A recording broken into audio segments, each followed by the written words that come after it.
Tere, mina olen Kadri Eesti Rahvakultuuri Keskusest. Ja tere, mina olen Aires Eesti Rahvakultuuri Keskusest.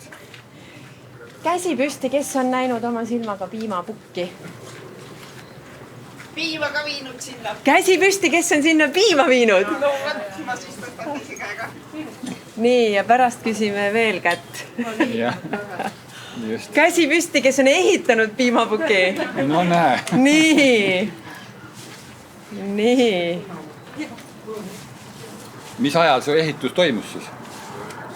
70 algul. Ja mis materjalist? Puidust. Kas siis seda, mis kätte sattus või üldse? Võt. Paar aastat treppi, jah. No vot nii, jah. piimapukid. Me siin võtame kui istatame peal. Ülestu siia, ülestu ka me. Jah. Pukoloogid olla rääkinud, et siukene...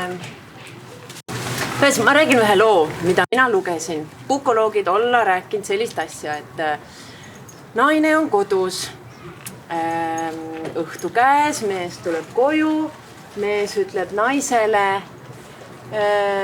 kae seal meie teeristil, seal piimapuki juures on, keegi ootab sind. Naine mõtleb, miks ta siis tuppa ei tule, väljas külm, et kutsu tuppa, mina ei tea, ta ootab sind, mitte mind, mine ise vaatama. Naisele ei anna rahu, mõtleb, ootab, no okei, halb ilm, läheb ikkagi sinna piimapuki juurde. Ja seal on valimisplakat ühe mehe pildiga pandud. Kutsume tuppa. Ja kui uksest ei tule, tulevad läbi akna ka, eks ole. Ja selle looga nüüd selline lugu, et ega meie nüüd ise siin ei olegi need teadurid, kes on piimapukkidest kõike teavad. Et meie teadmised pärinevad ka internetist, Wikipeediast ja mujalt. Et otsisime just neid lugusid. Mina olen sündinud sellel ajal, kui piimapukid hakkasid tekkima Eestimaale, ehk siis 60-ndate keskel. 60-ndatel öeldakse, et tekkisid nad just siiamaale. Ja siis kui ma vaatasin Wikipeedias seda informatsiooni piimapukkide ja pukoloogid, kui me siin juba räägime selle ka kohe ära, et selle koha pealt on ka üliõpilased ja oma töid teinud ja siis olid huvilised, kes tundsid selle asja vastu huvi, siis nad naljatamisi hakkasid kutsuma ennast pukoloogideks. Et sellepärast ongi pukoloog, et kui te mõtlete, et mis see pukoloog nüüd tähendab, siis ongi puki uurijad või piimapuki uurijad, midagi taolist. Aga ajaloo kohta, et siin ma kirjutasin kohe paberi peale välja, et kus kohal siis piimapukid üleüldse maailmas siis on olnud. Eestis, Soomes, Rootsis, Lätis, Norras, Islandil ja Taanis. Rohkem polnud seal üles täheldatud. Et siis seda võib arvata, et ega see üle maailma väga tuntud ja kuulus asi ei olegi. Ja nüüd, kui selle peale mõelda, siis ikka siia Põhjamaa poole jääb. Lõunamaal vist on selle piima hoidmisega vähe keerulisem seal. Et ilmad on soojad ja mida iganes. Ja enne seda 50-ndatel oli olnud ka tegelikult Soomes. Olid piimapukid juba olemas olnud. Et ma võin ühe pildi saatke edasi. See nüüd pilt pärineb interneti avarustest ja siis on tegemist Soome piimapukiga ja auto peale, kus nende 40-liitriste kardadega siis tõstetakse piima. Et siis, kes on ise sikutanud, siis ma ei tea, kui täis teie karrad olid, kas olid ikka pilgeni täis või? Ikka, jah. Kuidas jaks üle käis? Kas ma võin rääkida siia juurde ühe loo? Mul tuli siuke lugu praegu seoses sellega, et igal maal ei olnud piimapukke ja on Moskvast on ametnikud Eestis. Üks ametnik vaatab ringi Eestis ja imestab ja mõtleb, et mis asi see on. Siuke puidust paari astmega ehitis. Siis küsib ühe kolhoosi esimehe käest, et teil on neid nii palju ja miks teil neid nii palju on ja mis te nendega üldse teete? Ja siis see kolhoosi esimesega see polnud suu peale kukkunud, see nalja mõistis ja ütles, et no see on meil sotsiaalse võistluse see Pedestaal. Jah, et siis vastavalt kas esimene, teine või kolmas koht. Moskva ametnik ei teadnud, mis asjad need on ja küsis, asi. Mis asi see on, jah. Ja kui 50-ndatel enne seda ma olen oma ema käest ka uurinud lugu, ema läks ka natukene ikka leili küll selle loo peale, et temal oli ka üht-teist rääkida, et 50-ndatel siis kui piimapukke polnudki, siis viidi piima kohe otse hobustega ja talvel saanidega ja vankritega ja kogumiskohta ja kärudega, nii palju kui kellelgi oli. Ja siis kui piimapukid hakkasid tekkima, siis viidi piimapuki peale, aga ja siis, et suvel siis oli iga päev, oli nii, et iga päev viidi siis piima ära, sest polnud kuskil hoida ja mina mäletan oma lapsepõlvest peale, et meil vanaema ja vanaisa juures oli kaev ja siis oli kard, piimakard ja siis kui lüps toimus ära, võeti nii palju ära kui juuakse ja siis ülejäänud piim lasti siis kaevu, külma vee kätte. Ja üks lugu, mis mulle meelde jäi sealt kohe, kas see aeti mulle hullu juttu, aga igatahes mul meeles on, et pidi konna ka veel piima sisse panema, siis jälle hapuks. Kas see vastab teile või? Tõsi jutt või? Tõsi jutt, jah. No võt, Tõsi jutt. ongi nii, jah? Segab piim, jah. Ei, mitte segades, vaid tal on seal see lima on selline, mis ei lase bakteritel arvele. No võt sa, näete, vanarahvas oli vat kui tark. Ja nüüd kui oleks nooremad rahvast, siis varsti läheks juba nurga taha võib-olla, hakkaks paha juba, ja konn ka piimases. Konn sisse. No jah, ega ma arvan, ega konn ka ikka jama siis ellu ei jää. Viskab ka vedru välja, ma arvan, see peab ikka hea asi olema, jah. Hästi.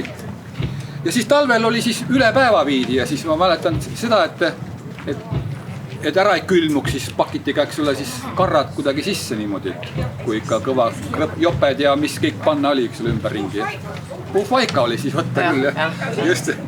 Just. Võtta talvel, meil on jube hea pilt selle jääga veel. Jaa.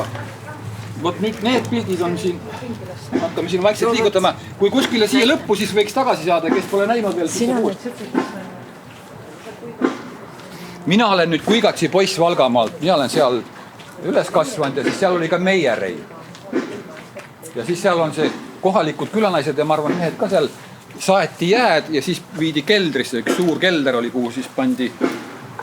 Mis suvel tehti, seda ma ei tea muidugi, aga talv... Jah. Jää oli ka. Pandi saepõrul. Lugu oli selles, et talvel võeti, siis oli ka suvel oli jää. Jää oli keldris ja keldrid oli. No võt, ei olnud ju tehnikat sellist, millega siis ütleme... Jah, tegelikult nagu Otepääl on ka, hoitakse lund, tehislund ju pannakse saepuru alla peitu kõik ja suve otsa seisab seal. Et tegelikult on see sama tehnika toimiv küll. Nii. Ja alguses olid piimapukid siis päris ilma astmeteta. No kes on siin meestest siin sikutanud seda 40 kardast nii ülesse? Kui täis on, ega seda üksi küll ei tõsta küll vist. Või tõstab ära, aga siis on ikka tükk tegu, eks ole. Ja siis lõpuks loomulikult rahvas ikka hakkab tegema oma elu kergemaks ja paremaks, et siis hakati ju astmeid tegema. Ja ajaloost on siis nii palju veel teada, et kaua sa ikka vinnad seal, siis mulgid olid ikka nii nutikad olnud, nemad olid juba vintsiga ja kohe mootoriga ja ka vändaga niimoodi, pandi siis peale, vändati siis üles ja siis tõsteti sinna peale ära. Ja Pärnumaal olla lausa katuseid ka tehtud peale sinna piimapukile. Ja üks asi see veel, et piimapuki juures, eks ole, kindlasti see piimaraamat, mis selle nimi oligi nüüd see. Raamat oligi, kus oli kõik asjad sees ja kirjas, eks ole. Ja ma ei tea nüüd, kuidas see asi täpselt käis ja kuidas ta kõik on, aga kuidagi arvestus käis ja seda mina mäletan, kui mina viisin ise, kuna meil oli Meieri seal samas ligidal, siis et kui oli piimaprotsent oli ikka kõvem, siis sa said nagu liitrid rohkem ja said rohkem raha selle eest. Ikka kuidagi nii ta käis. 6,0 oli... Mina mäletan ka mingid kuudes, see oli vist nagu vist tipp ka vist. Te olete juba kindlasti ise mõõtnud rasvaprotsenti, jah? Ei ole? Jah, just, et siis ongi, et nagu nii pannakse vett sisse, tehakse lahjemaks. Ei, mitte seda, vaid tööstusesse. Siis kui ei pandud, jah? Tööstusse Sellest ongi hea, et kui inimesed teavad, et ei saa jama juttu ka jääda. Nii, ühesõnaga, ja siis kui on piimapukid, metallist ka tehti, seda isegi kas siin ei ole veel ühtegi eksemplari vist, seal tagapool on metallist ka, eks ole, jah. et kui aeg edasi, siis küll neid keevitajaid poisse ka aga leidus. see oli hea, et erinevaid, tehti ju sellest, mis kätte saadi, on ju, puidu saad kätte teed ja siis on siuke lugu ka, et kuna nad on ju nii tee ääres ja ohtlik ka, autod sõidavad ja sõidavad need kogu aeg uppi ja katki ja siis ühel mehel saanud hing nii täis, et tema otsustas, et tema leiab selle metalli ja keevitas kokku nii kapitaalse korraliku puki, et autod hakkasid tiiruga mööda sõitma, et rohkem seda uppi aetud, seda pukki. Seal oli Maanteeametiga ka kokkuleppe, et tee ääres pukkidel pidi reflektorid üles. Jah, pimedal ikka otsi seda muidugi. Jah, just. Nii, siis kui 80-ndatel hakkas siis see asi soiku jääma ja lõpus, kui enam üksiku lehmapiima vist ei võetud vastu, eks ole, seal oli see igasugused sanitaarnõuded, mis hakkasid tulema vastu Eesti aega juba, nii siis kadus ära see lugu vist. Jah. See 80-sse läks juba, ma räägin 79 kõigepealt ja siis 80, siis 82. 79 olid kõik piimakombinid direktorid Taanimaal 2-nädalastel kursust. Nii, direktorid olid mitte õisuharidusega, näiteks Soosa Küljalisest. Ja siis tore rektor seal meil ja direktor kõik rääkis meile kõigist, ma sain tunnistuse kooli ja sinna. Ja 80. aastal ta tegi meie kutsel külas käinud Eestiga. Ja siis sõidame Tartust, on kindlasti näitavad siin muusemi näidata, mida alati ei olnud, aga tööpäris. Ja ta nägi piimapukki, küsib, mis asi see. Ja teatasin ilusti ja siis näitasin küll seal pilti, pärast oli see nende piimanduse ajakirjas Eestis. Puki peale pannakse piim. Ja siis see oli nii suur üllatus. Ja nüüd 82. aastal oli liiduline poliittöötajate konverentsi, mis on Tallinnas. Kus teie õhtul veel läks niidulist tornpõlengu juhust. Mina nägin seda põlengut hommikul, ärkad üles, vaatan tornviltu. Nii, ja siis oli seal see kõik see seltskond koos ja kaks olulist momenti. Kõigepealt kõik nad esinesid ja esimesed sekretari Riigast liidu vabandust. Ja kui siin tuli meeldi kuulda, kui ta ütles puldist Tallinn, kuidas meil see kõige rohkem meelsid piimatood. See on peaaegu sama hea kui see venid. Siis oli seal jutuks ja siis minister tirismus on kuskil juurde, et vaat sinu Kasahstani minister tahab näha, kuidas te piima kogud. No vot jah, ega siin... Räägin talle, et 4 läheb hinna ringile auto, vara, oleks ole, piima seal soetada. Tema soovis kaasa. See on hea küll, siis läheme ikka minu kordaga, eks ole. Läheb piima autoga ja oligi, kui 5 tõusist üles, võtsime hotellist teale ja sõitsime seal väikse tiirud Tallinna. Rapala jooni sellist. Eelmuseks uskumata. Kas tõesti keegi ei varasta siin piima? Vot jah, nõukogude ajal oli see üks teema kindla peale. See on praegu väga hea see mõte, et mind huvitab ka see asi, et kui olid ju vihikud ja ma saan aru, et osade piimapukkide juures olid vihikud ja osade juures ei olnud.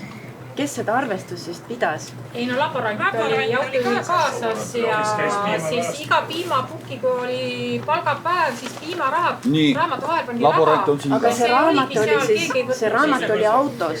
Ei, piimatoojal oli oma raamat pisikene ja autojuhil oli suur raamat. Et see oli ka topelt raamat. Ühesõnaga, et ma arvan, et süsteem toimis nii või naa. Ja kõik oli aus värk ja? Ilma internetita. Kas vastab tõele, et päriselt kõik oli aus värk? Sest et ma arvan, et rahvas ei oleks ülekohut mina kuulsin siukest asja, mina ei ole pukoloog, et need rasvakontrollid olid pistelised.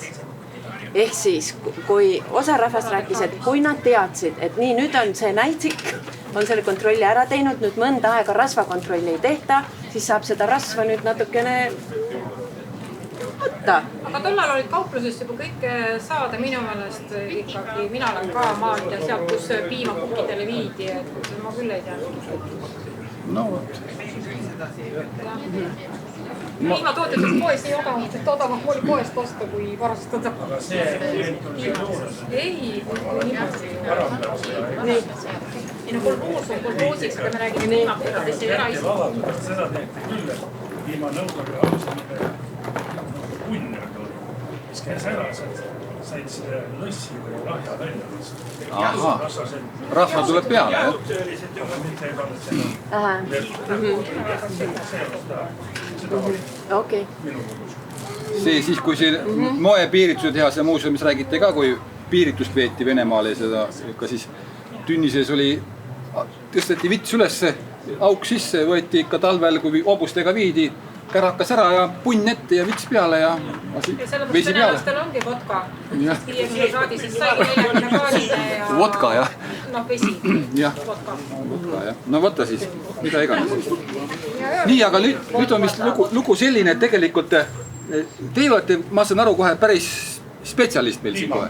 Piimamees ikka olnud ju, et teate kohe asja vähe täpsemalt, et mina olen ise nüüd piimaviirisse viinud ja olen ka siis, kui vanaema lüpsis, siis ikka kruusiga võtnud ämbrist joonud, seda vahust piima ja täitsa hea tundus ikka, minu mõist ei ole praegu midagi, et kui noh, praegu kindlasti ei kannata seda välja paljud, aga nii see lugu oli.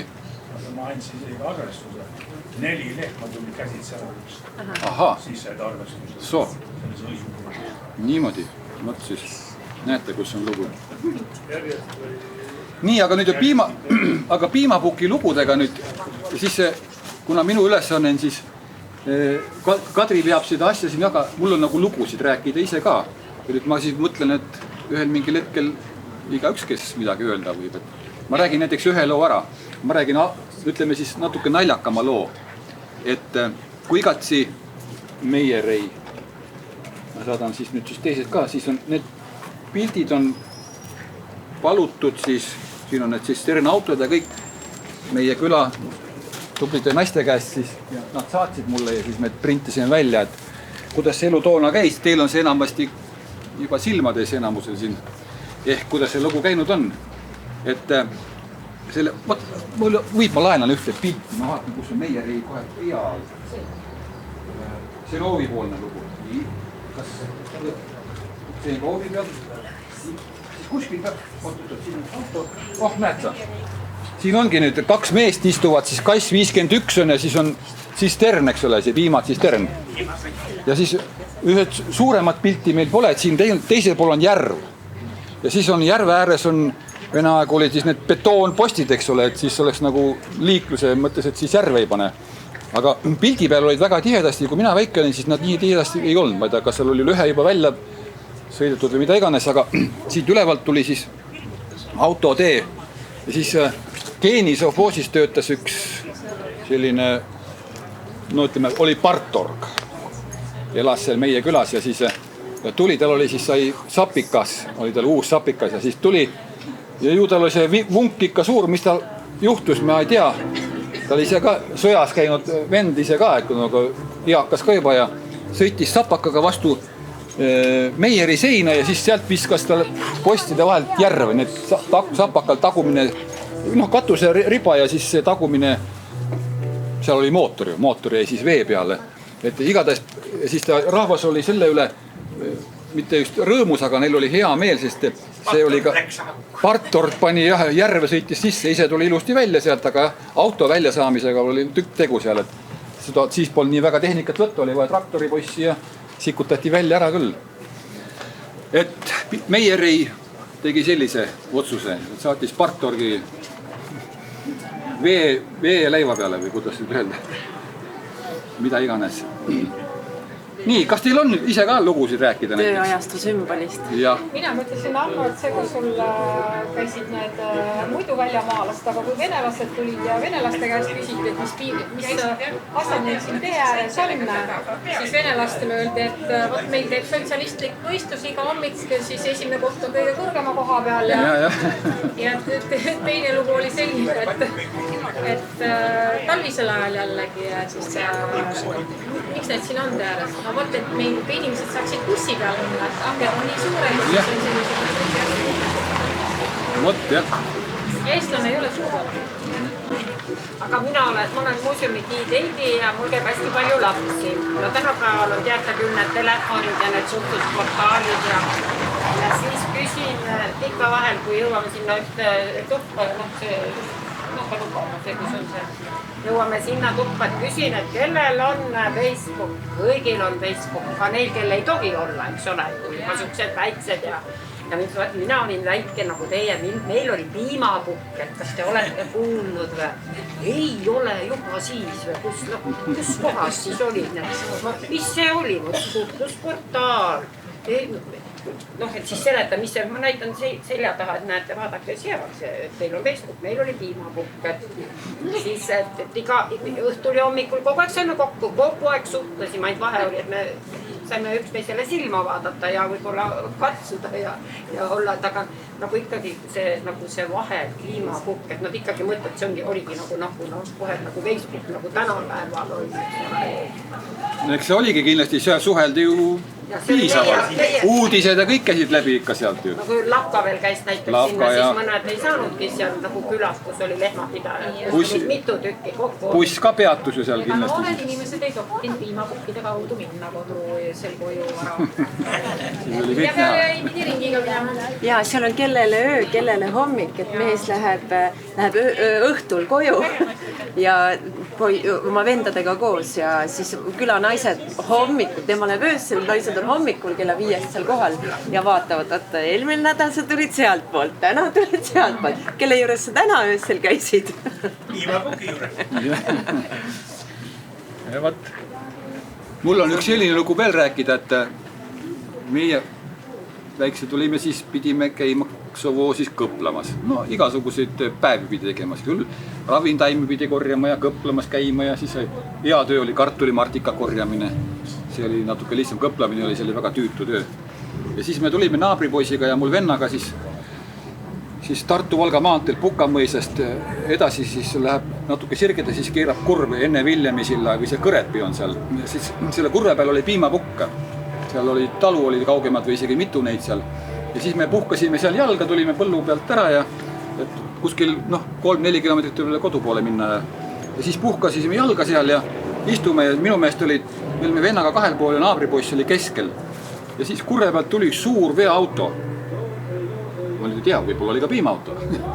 Ja siis sealt piimaauto siis, ma arvan, tagumise ratta vahel lendas üks kivi poisile, naabripoisile vastu põlve. No ja ma usun, et väga suur ei olnud, aga selle auto hoo pealt ikka see kivi, kui leetab ikka, see oli kõva mats, et tükk aega oli meil tegu, siis kui toibusime seal ja siis kui katsus siis hakata kodu poole minema, ei olnud mingit telefoni ja tulge appi ja tehke ja läksime ikka jala koju, aga ega see on ikka nagu saatuse lugu kohe, et katsusega kohe, et see kivi just täpselt siia, võib-olla siia oleks hullem äkki olnud, aga läks hästi. Et piimapuki peal on see asi juhtunud, istusime jalga, puhkasime. Võt nii. On ka kellelgi midagi taolist aga mind huvitab, et kas see on ju, Valdur Mikita on nii hästi, nii mulle meeldib see mõte, et piimapukk kui kodupiiripunkt, et koduala lõppes piimapukiga. Sealt edasi hakkas juba võõrasmaa. Et need laste mängud, kas teil on rääkida, mis? Jaha. Ja tohtis sõita ainult piimapukini. Kaugemale ei tohtinud sõita, sest siis hakkas suur maantee. No võt. Siis hakkas võõras maa. Võõras maa. Aga need piimapukid olid tavaliselt külade kaupa. Kui sul just suure maantee ääres ei olnud, siis sa võisid üksik talu ka oma selle piimapuki panna. Aga muidu oli no jah, see haja asustus ja ega ei hakka ju tassima, ei tegu kaugele. Ja kui oli haja, et kes tee ääres oli, aga meie talu oli kõige viimane külas, kõige pikem tee oli võtta. Aga minu õppisin vanema juures jalgrattasõidu niimoodi selgeks, et mina olen Saaremaalt pärit ja seal nii suuri neid tünne ei olnud nagu mandri peal 25-40, vaid meil olid 10-liitrised ja 15-liitrised, nii et rattaleksude külge ja siis taga pakiraami peal oli ka.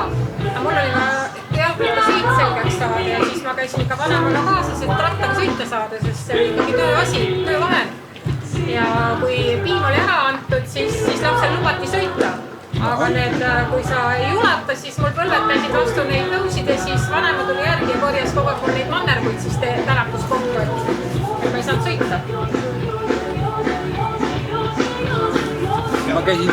ma käisin siin sees ka, siis ma vaatasin Kuigatsi Meierin ka selle Berliini võistlusel 37 vist osalevad, jah. Ja siis siin on see pilt ongi, seal tehti, mäletan juustu ja need juustunumbrid olid, eks ole, sinised ja plastikus, mis pandi, see oli kuupäeva number kindlasti, eks ole. Ja ma arvan, et see ongi mingisugune... Partiinumbrid ja siis oli üleliiduline post, oli need sinised, olid siis näitasid ka piirkonda, igal maakonnal oli oma kindel number, mis seal juustu peal oli, et kui ta läks, ju palju läks ju Venemaale. No, et just. siis see number ütles ära, kus see tehtud on. Just, et... Ja kunagi seda on nagu räägitud ka, et Eesti ajal veeti ikka Inglismaale võid ja juustu. Ja Saksamaale, jah. Ja igale pole välismaale ka, et see 90%. eksport ikka toimus. Ja mis ei olnud esimene sort, läks teise sorte, see jäi Eestisse. Oma inimestele. Sest eksport või Eestist rohkem. On, jah. Pariisi. Ei, see oli Vene ajal, kui läks Peterburi. See oli Rõõsavoore või ja tollal ei olnud veel niimoodi pastöörimist, vaid voor pandi lihtsalt kuuma vette ja siis iga kui see voor oli 70 kraadi. Ah soo. Ja pärast kui maha jahutati, siis tehti sellest võist ja õigel võid pidi olema mandli maitse juures. Aga see keedu maitse nagu andis talle selle mandli maitse. Ja vaata siis seda kutsuti Pariisi võiks ja see läks ainult Peterburi ja Moskvas. No võt, sealne rahvas on ikka hästi elanud. On elanud jah. Tänu meile kuni 1917 ja peale seda siis alati seal peale suurt sõda, eks ole, 1904. Vot sulle siis. Elavad sulle. Kas on kellelgi mingisuguseid lugusid veel rääkida näiteks? Piimaga ikka seoses. Piimapuki kohta kindlasti. Mina võin rääkida sellised. Üks tore minister oli, minister Escherson, rääkis oli Albert Escherson. Tema andis sellise käsu, seal keegi kurtis.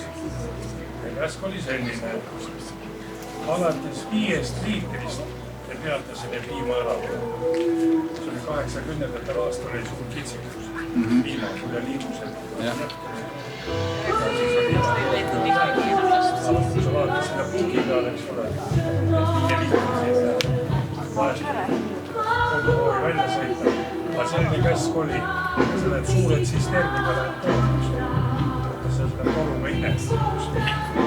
Selline probleem. Nii, aga... Piimaautomees on meil siin, jah? Piimaauto vedaja. Nii, proua, teil oli ka üks väike? Iga üks kes oli oma 15 liitrit ja kellel oli 10 liitrit ja mina tõmbasin poolikuga. Piimaautomees. Ja vot. Väge. Mina pidasin 3 lehma ja hommikul oli vaja piim. Lehmad tõmbasin ära ja siis tõmmati see jahtud piim üles ja piim kaevu. Ükskord tulen püstmast ja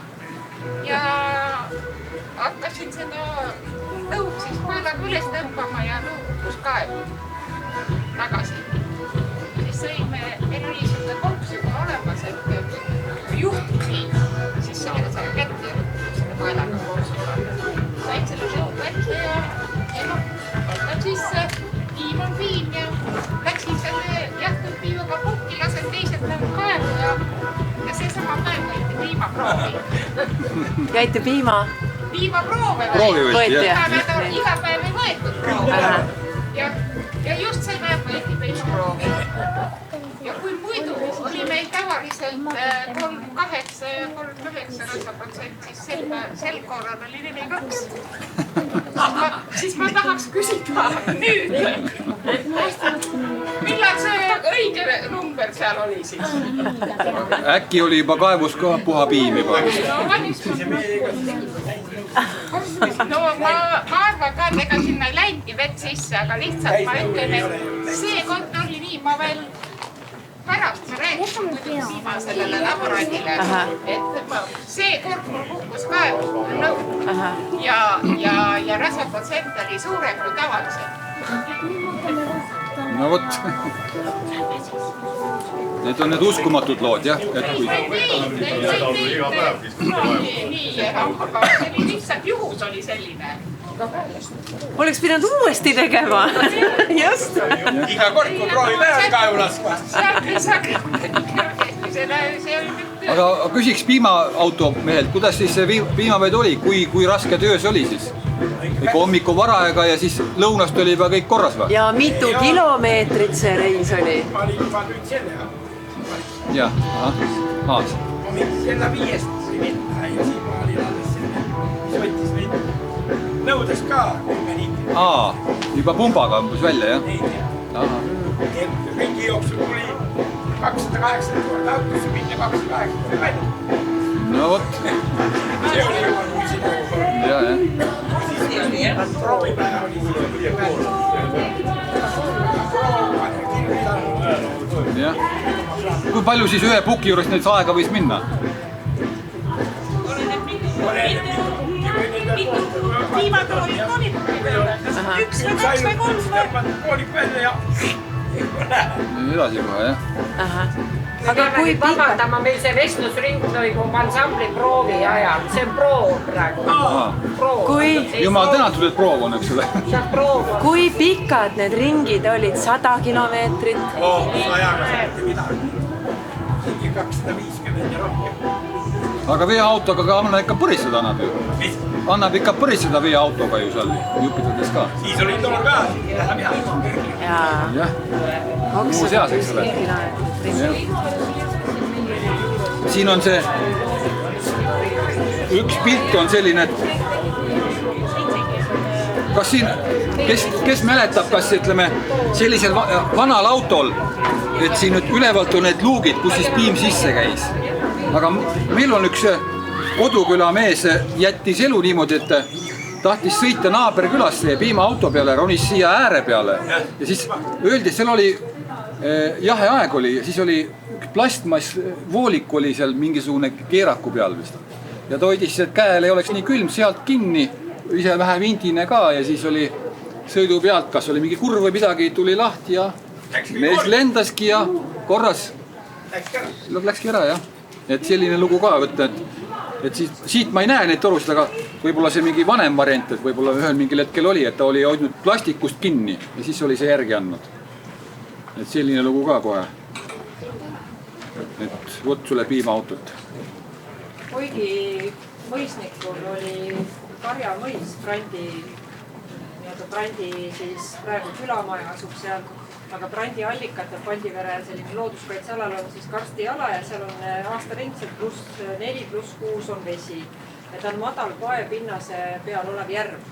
Ja siis seal nagu hoiti ka piimanõusid ja jahutati ja kelder on seal sisse langenud, aga see Karjamõisa asukoht selles mõttes, kuidas piima jahutada, looduslikult kasutades seda vett seal ära, aga see on minu lapsepõlve kodu lihtsalt seal Allikatalu.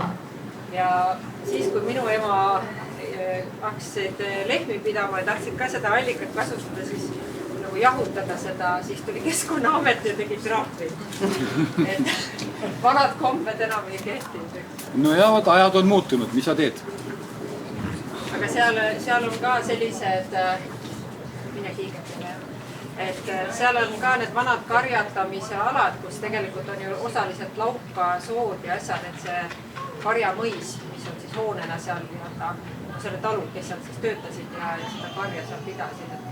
Et seal olid need lood minu lapsepõlves, kuidas need lehmad sinna laukasse kukkusid ja kuidas olid okastraat aiad pandud ja kuidas lehmi sealt välja sikutati ja et kuidagi küla mäletas seda vahva küla tegelikult, kus hästi palju peeti lehmi, aga äkki 10 aastat on nüüd sellest, kui viimane lehm meie külast läinud. 10 aastat, jah. Ja piimapukk oli nagu külakeskus, et ma mäletan, et kui ei olnud vaja nagu piima viia puki peale, et siis sa läksid juba lapsena, sest sul oli igav. Ei olnud seda pukki kodus Facebooki. Et isegi kui meil ei olnud mingil päeval lehmad kinni, et ei olnud viia sinna pukile midagi, siis sa jalutasid lihtsalt, sest kõik said kokku seal mingil kellaajal. Ja siis kuulasid, mida vanemad rääkisid ja posti järel sai ka käia, sest Brandi külal oli näiteks piimapuki juures siiamaani on need postkastid on seal, aga pukki ennast enam ei ole. No näed sa. jah, et postkastid tulid ka mingil hetkel aga miks pukki nüüd ennast ei ole? ei olegi, jaa. Et viimane, ega siis see oli juba ammu, kui tegelikult tuli jahutite nõue ja siis olidki need kodused, kes suuremad tehtud pidasid, siis nendel olid need piimajahutid. Kõik hakkasid kadus ära. Väikse lehmapidajad, siis kadus 10 lehmapidajad ära, pärast läks 30 lehmapidajad, siis tuli see jahutite nõue ja aga nende pukkidega seal on ka neid erinevaid asju, et ega kõik inimesed ei soovi lahti lasta sellest sümbolist. Et seal ühes külas oli lapsed ronisid ja emad vaatasid, see on natuke ohtlik. Ei, see on ikka väga ohtlik. Piirdeid ei ole ja nii mehed, palun, tege katki. Tegid katki ja siis vanad mammid seal hakkasid nutma. See on ju nende suure tööajastu monument. Ja siis poeg tuleb nädala aja pärast, et ema, sa ei pea enam nutma. Tule vaata, ma tegin uue. Nõuetele vastava, euronõuetele vastava puki. Piiretega ja märkidega, et kus on need värvised kleepsud peal ja kõik, et ohtlik on. Muidu lööd varp ära või kukud pea ees alla.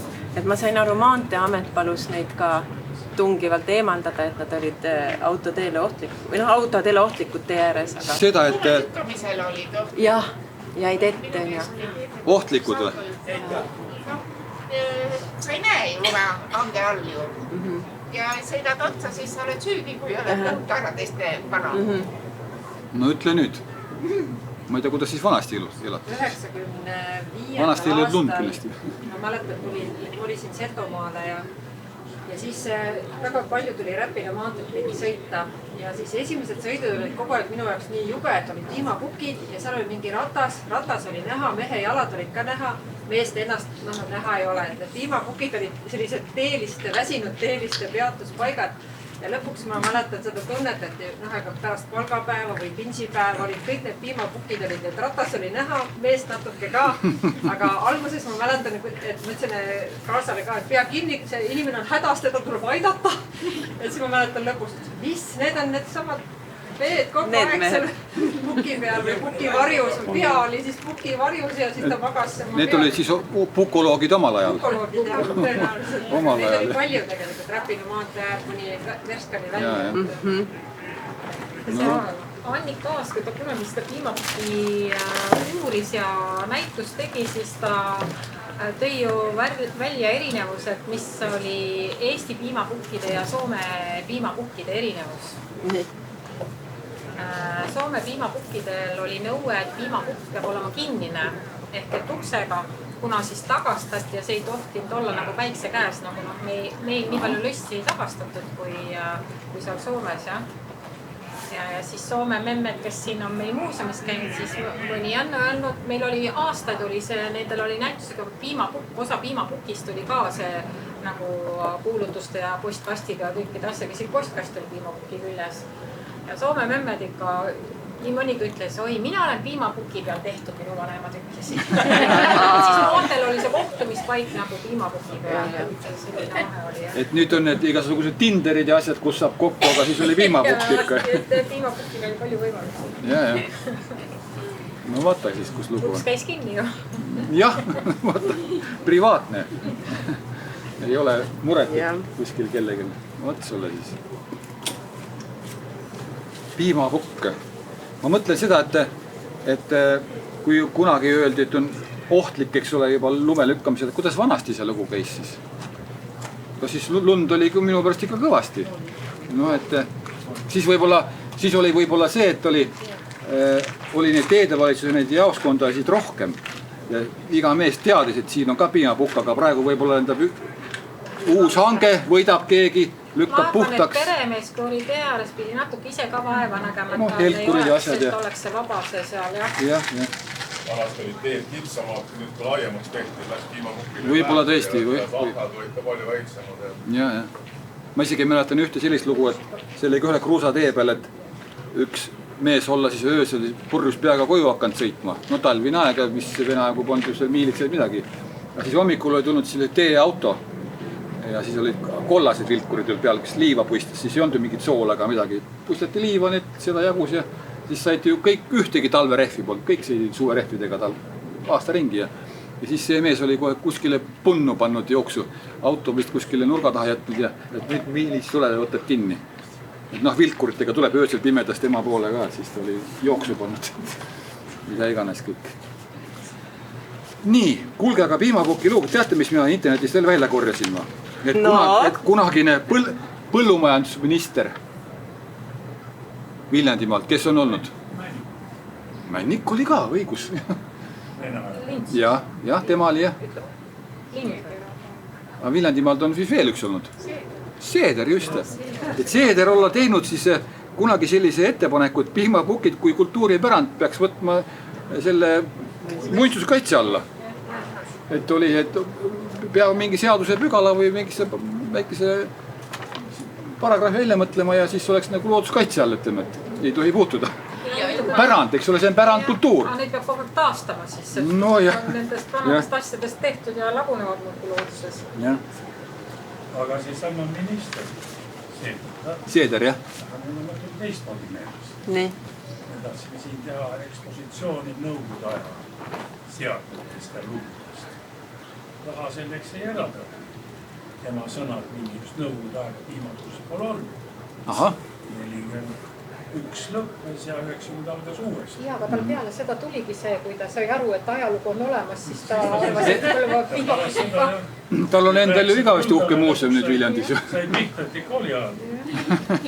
Mõned seadmed on siiamaani töös. Heidi, sul oli huvitav lugu, mida piimapuki peal veel teha sai. Noh.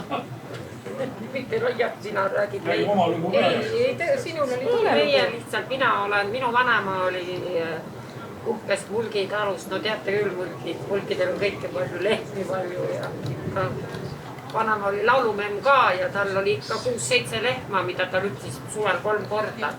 100 salmised laulud olid tal, kõik 6-7 olid lüpstud ja laul polnud ikka otsas, eks ole.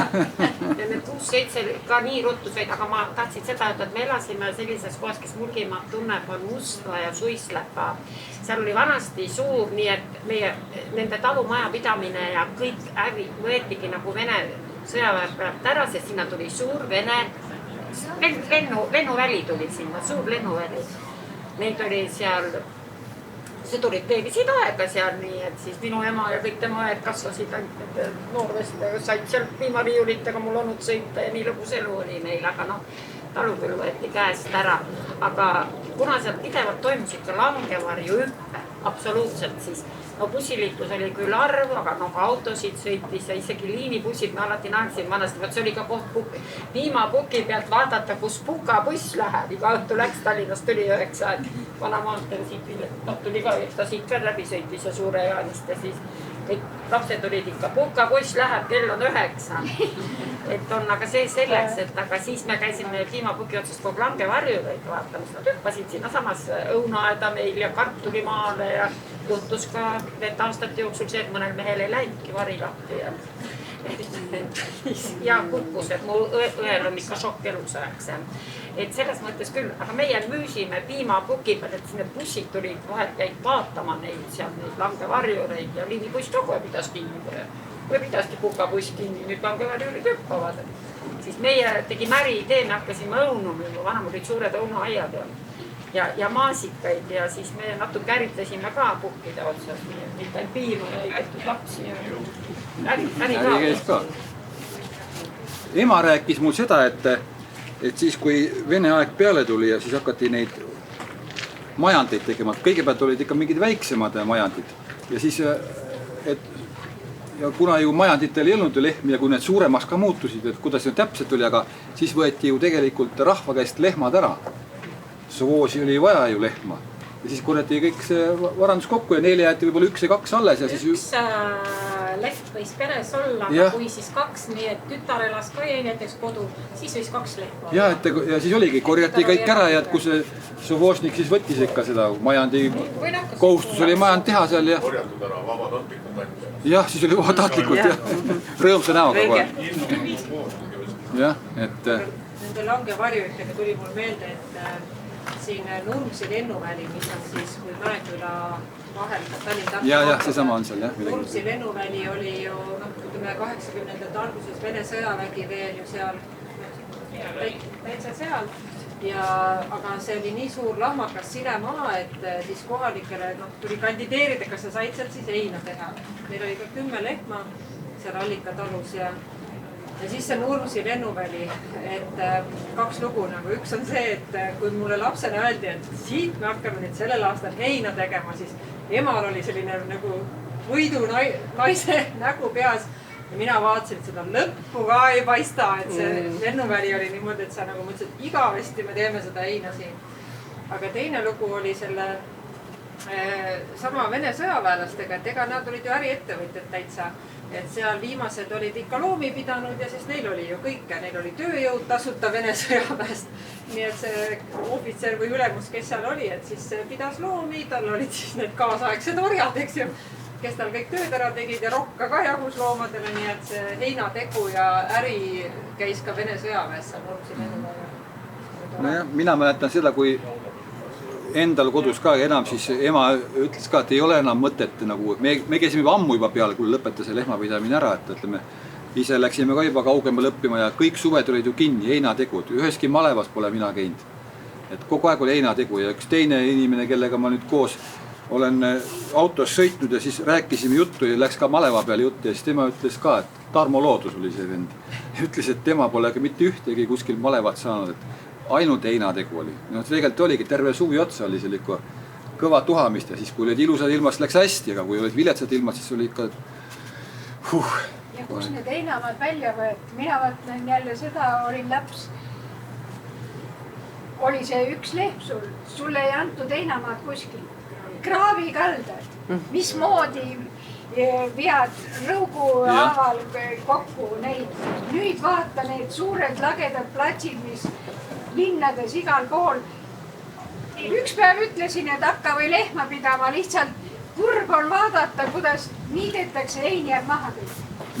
Ja kuidas kunagi tuli küünega ja kokku korjata. Tassis kraavi pealt, eks ole, need pikad kraavid. Sa ei saa millegiga ainult oma selgast tassi see heinad saadu kokku. Seal, kui on tee ja siis on kahe pool teed on ju kuuseekid ja siis on seal mingi jupp heina vahepeal. Seal on puid ka kasvab, eks õunapuid ja pihlapuid ja mida iganes, kõiki pihlamarjas ei ka korratud. Ikka oli kokkuostu võimalik viia ja raha teenida. Ja siis mul vanaisa oli teemeister ja siis tema sai need jupid endale päris pikk ikka paar kilomeetrit ja niimoodi tee äärselt, aga see oli kruusatee. Ja siis tegid, siis oli kogu aeg oli tolm lendas, eks juba auto sõidab mööda ja hein tolmas ja ikka oli ikka, vot siis tõesti niimoodi, et läkastasid ikka oma jagu kohe.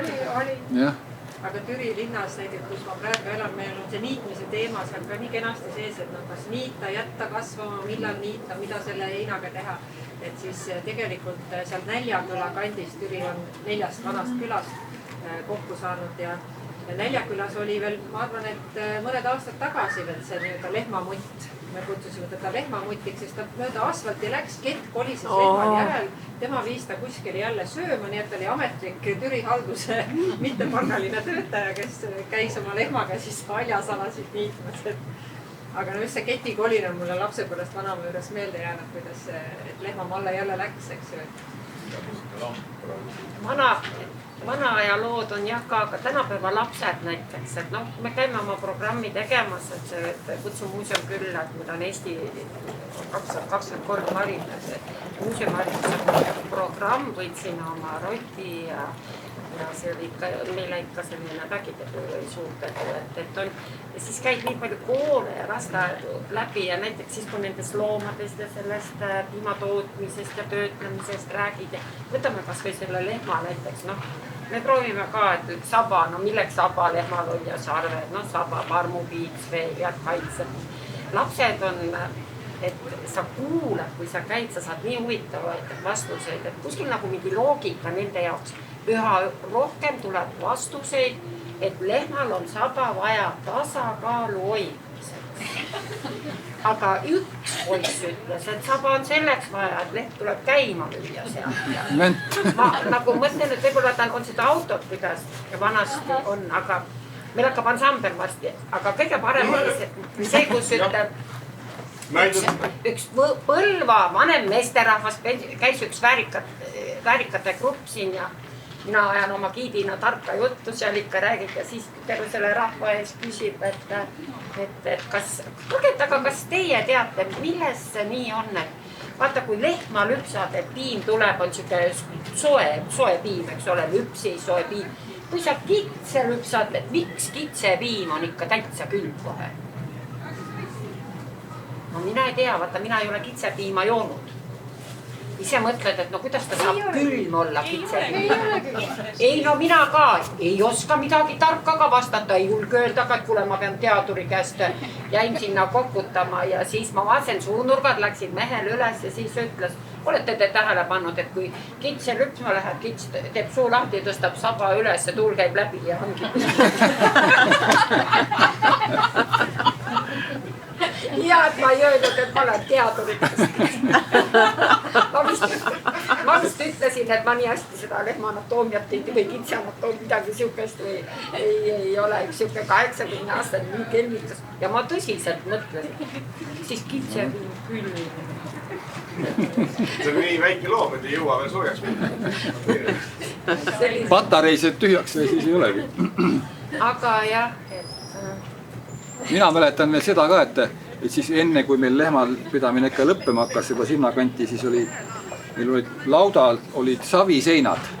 No ja siis ütleme, vihm ikka uhab ju vaikselt maha ja siis välikemmergu oli olnud kuskil majas, eks ole, siis kõik käisid ikka väljas ja ema läheb hommiku vara siis välja ja vaatab, lehm vaatab läbi laudaseina vastu talvel.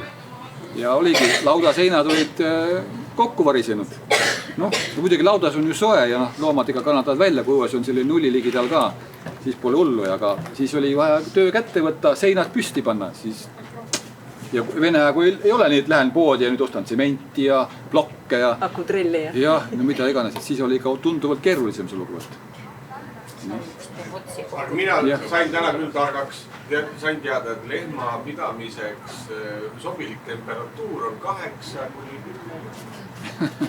Täitsa uskumatu. Kas see oli nüüd nali või oli? Ei oli tõsine. Ei, see on tõsi jutt. Ja, et tema normaalne elutemperatuur võiks olla 8 kraadi pluss juurde natukene. 10-12 kraadi, siis on okei.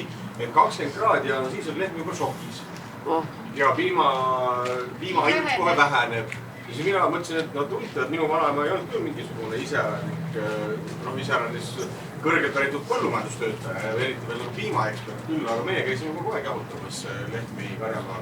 Ja ütleski, et õhtul muidu piima ei saa, sest lihtsalt ei anna piima. Et stress ja ei jõua toota. Niiskete tekkidega käitusime kaitsime, viskasime lood. Meie võisime vett litsida loomadele kogu aeg. Neile eriti ei meeldinud, seda meile meeldis. Et kui veel seda sai teha, siis pidi minema veel seda tegema loetamata lehmadele karjama. Nii, aga nüüd lõpetuseks võiks hakkame nimetama lehmade nimesid. Mooni. Helmi. Saima. Kirsi. Meil oli üks Sirel või Sirel. Asfalt oli ka, jah. Musti, jah. Musti oli kindlasti. Jah, nii. Kuidas moodi oli kord ühel naisel hulk poegi ja kui ma nüüd siia midagi juurde panen, siis ainult sellepärast, et lugu tõepäraselt välja paistaks. Ja siis olid lapselapsed ka kõik poisid ja siis lõpuks üks lapselaps sündis tütar. No, üks tütar siis lastelaste peale. Vanaema nii õnnelik ja helistab siis ja kuulge palju õnne ja kõik, mis maimuks selle nimeks sai. Roosi. Vanaema viskas toru hargi. Lehma, nii Aitsale. No vot. No vot. Selle kuke nimi oli, mis ja näiteks praegu tuli eelmine nädal või üle-eelmine nädal tuli Eesti uus rekord, siis tuli kas on nüüd 100,6 või 106 midagi siis? 100,6. 100,6 ja lehma nimi on rekord. Liitrit. päevas. Päevas? No see oli, et 11 tonni aastas. No ja mina mäletan ka, Vene aeg oli mingi 6-7, siis olid juba Audafil tonni aastas, eks ole, jah. See oli võimas. Või jaa. Ja tänapäeva lehmadel, nagu see näiteks siin üks rekordlehm oli, no Mille, siis enne seda oli Grete. Tänapäeva lehmadel on väga ilusad ja nimed. Vanasti oli lehm lüpsab 9 kuud. Me peame aastat, et see oli mõni rekordpäev. Ma usun, et see igapäevane mitte, jah. 100 liitrit ei lüpsta igapäevaga, see kontrollüpsi päeval just juhtus see 100 liitrit. Püha taevas. 2,5 40 liitrist. No seal põhimõtteliselt sa oled ikkagi nagu aiakäru. Need lüpsid ainult 20 liitrised ja mõni tuli küll teisele lehmale teine kann panna, sest et kann on täis. Meil oli lihtsalt siuke aeg, ilmselt kui oli ikkagi riigi poolt ära keelatud, et üle 10 liitri korraga anda ei tohtinud. Me peame järgmine aasta seda siin kordama neid piimapuki lugusid, selleks võiks sari saada, sest tegelikult vist aega jääb väheks, et oleks võinud vees. Kes nüüd, mina alati väidan ikkagi hästi need, kes käivad ja kes on mitmendat põlva maalased, et ega me ikka ei tea näiteks täpselt, mis see lehm on, et siin üleval muuseumis on mul üks kiletatud 10-aastase poisi essee, kes kirjutas, kes on lehm. Kui nüüd, kellel on, saab hästi kõhutäie naerda, et siis õpite lehma kohta väga palju uut juurde. Minu lemmikkoht on loomulikult see seal, et lehma jalgade otsas on sõrad ja neid kasutatakse ka naelte välja tõmbamiseks. Lapsed sellest aru ei saa. Täiskasvanud saavad. Ja ka meie. Suur aitäh teile kõigile. Ja meie täname ka oma koostööpartnereid Rahvakultuurikeskusest palun. Ja nüüd kontserdile. Kontserdile, jah. Rallele võib jätkuda. Ilusa rekordilise jutuga lõppes.